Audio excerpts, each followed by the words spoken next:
জুলাই গণঅভ্যুত্থানের অন্যতম পরিচিত মুখ ওসমান হাদি, যিনি গুলিবিদ্ধ হয়ে এখন চিকিৎসা নিচ্ছেন ব্যাংককে, তার চিকিৎসা নিয়ে গত 1-2 দিন ধরে সোশ্যাল মিডিয়ায় নানান রকম গুজবও ছড়িয়েছে। তার শারীরিক অবস্থা নিয়ে, তিনি বেঁচে আছেন কি নেই, এই ধরনের তথ্য ও শঙ্কাও উঠে আসছে। সেগুলো নিয়ে একটু আলাপ করতে চাই নিউজ অ্যান্ড নয়েজে। আপনাদের সাথে আছি আমি নাহিদ হোসেন, আমার সাথে আছে আমার সহকর্মী মাহাদি হাসান।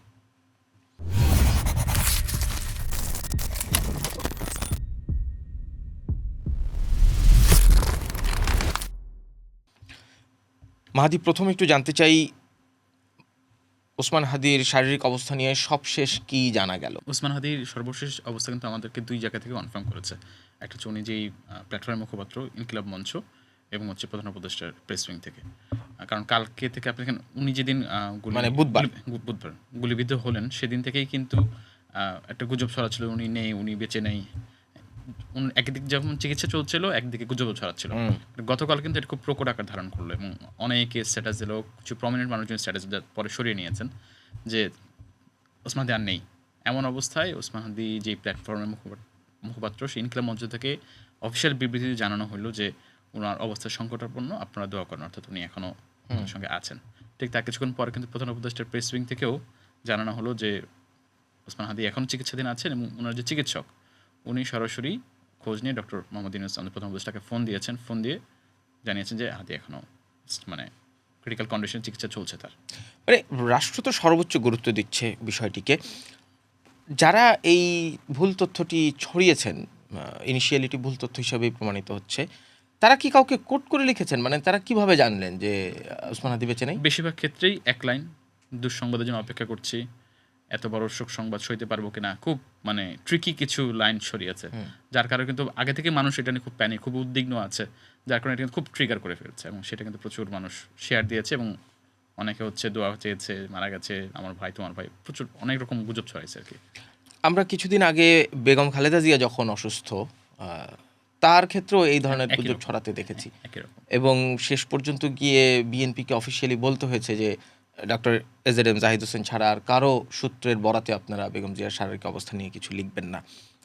এই গুজবগুলো যখন ছড়ানো হয়, সেটা তো রাজনীতিতে এক ধরনের প্রভাব তৈরি করে। যেহেতু ওসমান হাদি জুলাই অভ্যুত্থানের অন্যতম পরিচিত মুখ, এবং গত কয়েক মাস ধরে তার যে ভোকাল, সে তো খুবই ভোকাল সামগ্রিক বিষয়বস্তু নিয়ে, তার অনেক সমালোচনাও আছে, তার অনেক সমালোচনা অনেকে করেন, কিন্তু তার যে সক্রিয় ভূমিকা সেটি আবার কেউ অস্বীকার করেন না। এই রাষ্ট্রীয় অবস্থান থেকেও, একদম সরকারি জায়গা থেকেও সর্বোচ্চ গুরুত্ব দিয়ে দেখা হচ্ছে।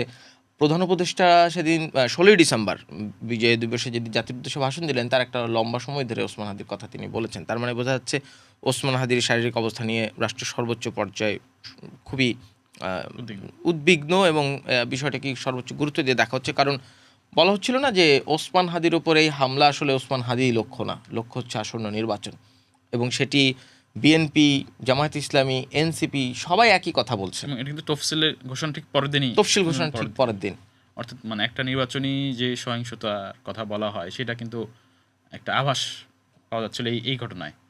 তফসিল ঘোষণা করলো ঠিক পরের দিনই এমন একটা ঘটনা। তো আপনি যেটা বলেন, সবাই এটাই বলছিল যে এটা নির্বাচনকে কেন্দ্র করেই একটা সহিংসতা হতে পারে। এই তার শারীরিক অবস্থা থেকে আমরা যদি একটু সার্বিক আইনশৃঙ্খলা পরিস্থিতির দিকে যাই, যেহেতু সবাই ওই দিকেই নজর দিচ্ছেন, ওসমান হাদিকে হত্যা চেষ্টা করার জন্য যে প্রধান সন্দেহভাজন সাবেক ছাত্রলীগ নেতা ফয়সাল করিম মাসুদ, তার কি সবশেষ অবস্থা জানা গেল? একটা গুঞ্জন ছিল তিনি ভারতে পালিয়ে গেছেন। এখনও সেই গুঞ্জনই আছে, কিন্তু অফিসিয়াল কোনো স্টেটমেন্ট দেয়নি।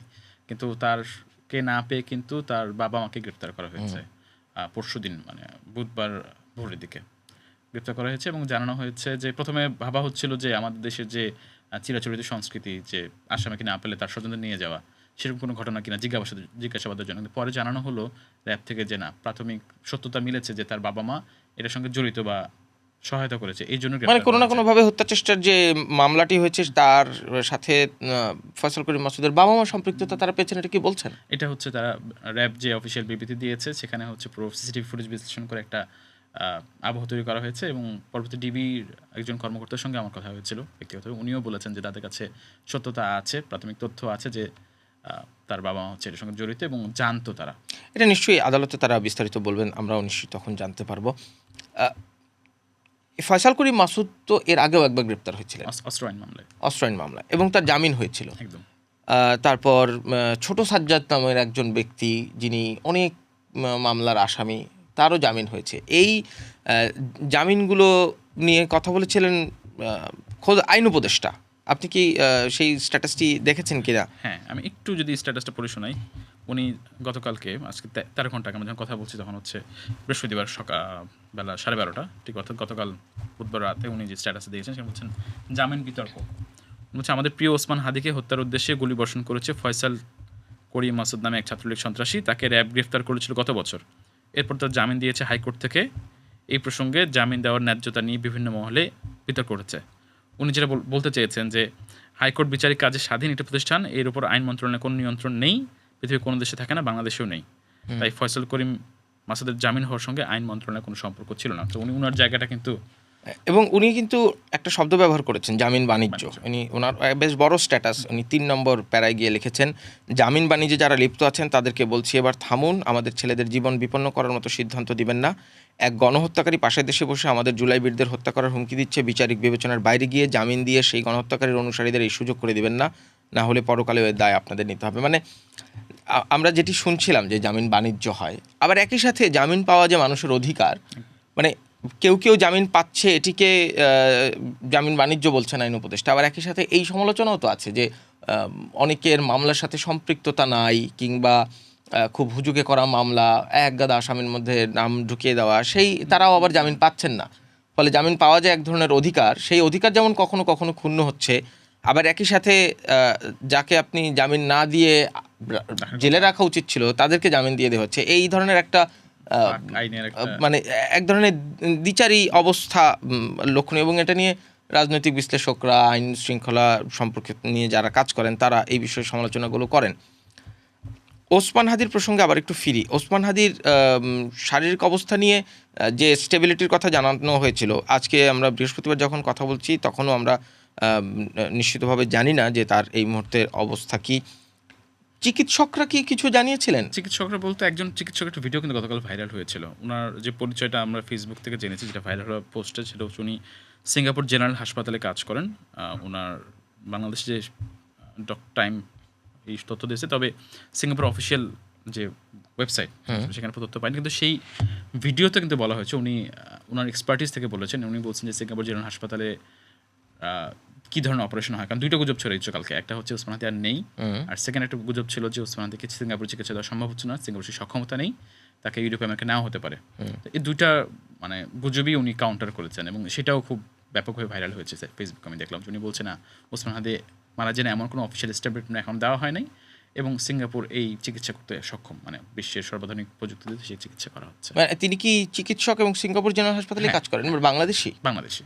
আচ্ছা, তার মানে তিনি কি 2টা গুজবই কার্যত ডিবাঙ্ক করেছেন? তাকে যারা চিকিৎসা দিচ্ছেন তাদের নিশ্চয়ই খোঁজ খবর নিয়ে আমরা হয়তো সামনে জানতে পারবো যে ওসমান হাদির শারীরিক অবস্থা কী হয়। তবে একটা বিষয় তো সত্য যে সবাই বলছেন ওসমান হাদির এই ঘটনাকে কেন্দ্র করে সামনের দিনের রাজনৈতিক ল্যান্ডস্কেপ নানানভাবে প্রভাবিত হবে। ওসমান হাদির সুস্থ হয়ে ওঠা না ওঠাকে কেন্দ্র করেও নানানভাবে প্রভাবিত হবে। একটু বেগমজি খালেদা জিয়ার অবস্থা একটু জানতে চাই। বেগম খালেদা জিয়ার শারীরিক অবস্থা নিয়ে কি কোনো কিছু জানা যাচ্ছে কিনা? আমরা গত 2-3 দিন যাবৎ বোধহয় কোনো খবর পাচ্ছি না, এবং কোনো অফিসিয়াল ব্রিফিং কিন্তু আমরা পাচ্ছি না। বারবারই বিভিন্ন সূত্রে বলা হচ্ছে অপরিবর্তিত আছে এখনো, এবং যে একটা আলোচনা শুরু হয়েছিল তাকে হচ্ছে বিদেশ নিয়ে যাওয়া হবে কিনা, অ্যাম্বুলেন্সে প্রস্তুত ছিল, তারপর থেকে কিন্তু আমরা কিছুটা সরে এসেছি, এবং ডাক্তাররা এখন এখানেই চিকিৎসা দিয়ে যাচ্ছেন, এবং অফিসিয়াল ব্রিফিং তো আমরা এখনও পাইনি তাকে নেওয়া হবে কিনা। বিদেশে নেওয়ার বিষয়টা তো এক ধরনের মনে হচ্ছে, আর সেই দিকে যাচ্ছে না, কারণ তারেক রহমান তো ইতিমধ্যে দেশে ফেরার ঘোষণা দিয়েছেন। 25 ডিসেম্বর তিনি দেশে ফিরবেন, এবং সেটা নিজেও নিশ্চিত করেছেন। 17 ডিসেম্বর একটা ভিডিও দেখছিলাম আমরা যুক্তরাজ্য বিএনপির, এবং সেখানে তিনি বলেছেন যে আমাকে বিদায় দেওয়ার সময় কেউ এয়ারপোর্টে ভিড় করবেন না। ফলে আমরা ধরে নিতে পারি তিনি সব ঠিকঠাক থাকলে 25 ডিসেম্বর দেশে ফিরবেন। আর বেগম খালেদা জিয়ার শারীরিক অবস্থা ধরে নেওয়া যায় যে স্টেবল আছে, মানে যতদূর ছিল, কারণ যদি স্টেবল না থাকতো তাহলে নিশ্চয়ই আপডেট আমরা পেতাম। গতকাল আপনি একটা রিপোর্ট লিখেছিলেন, আমরা একটু ওই জামিন প্রসঙ্গে আবার যদি ফিরি, এবং হাদিকে হত্যা চেষ্টা করার জন্য যে প্রধান সন্দেহভাজন ফয়সাল করিম মাসুদের বাবা মাকে ধরে নিয়ে যাওয়া হয়েছে, এই চর্চাটা নিয়ে বিশ্লেষকরা কি বলছিলেন? যে চর্চাটা কিন্তু আমাদের মানে পুরাতন অনেকদিন মানে দিনের পর দিন সব সময় ছিল, নতুন হওয়া না। যে বিগত আমলে আমি দুটো উদাহরণ দিই, যে 2022 সালে নারায়ণগঞ্জ জেলা বিএনপির যুগ্ম আহ্বায়ক মনিরুল ইসলাম রবির বাসা অভিযান চালিয়েছিল পুলিশ। তাকে নিয়ে পেয়ে তার ছেলে 20 বছর বয়সী ছেলেকে তুলে নিয়ে যায়। তারও 7 বছর আগে 2015 সালে একটা ঘটনা ঘটছে, ঝিনাইদহে এরশাদ হোসেন নামে এক কলেজ ছাত্র গ্রেফতার করেছিল অভিযান চালিয়ে পুলিশ, তাকে নামে তার বাবাকে নিয়ে আসছিল। ঠিক একই রকম ঘটনা কিন্তু আমরা এই সপ্তাহেই দেখলাম, যে ফয়সাল বিন করিম মাসুদকে না পেয়ে তার বাবা মাকে গ্রেফতার করা হয়েছে। আমি যদি ভুল না করি আমরা একদম মানে শিশু কিশোরদেরও একদম জেল হাজতে থাকতে দেখেছি। হয়তো বাবা অথবা মা গ্রেপ্তার হয়েছে, তার সাথে কয়েক বছর বয়সী সন্তানকেও আমরা মানে জেল খাটতেও 7 বছর বয়সী একটা বাচ্চাকেও গ্রেফতার করা হয়েছে, এবং সেটা নিয়ে নানান রকম আলোচনা সমালোচনা হয়েছে। তবে মানে এই আচারগুলো নতুন নয়।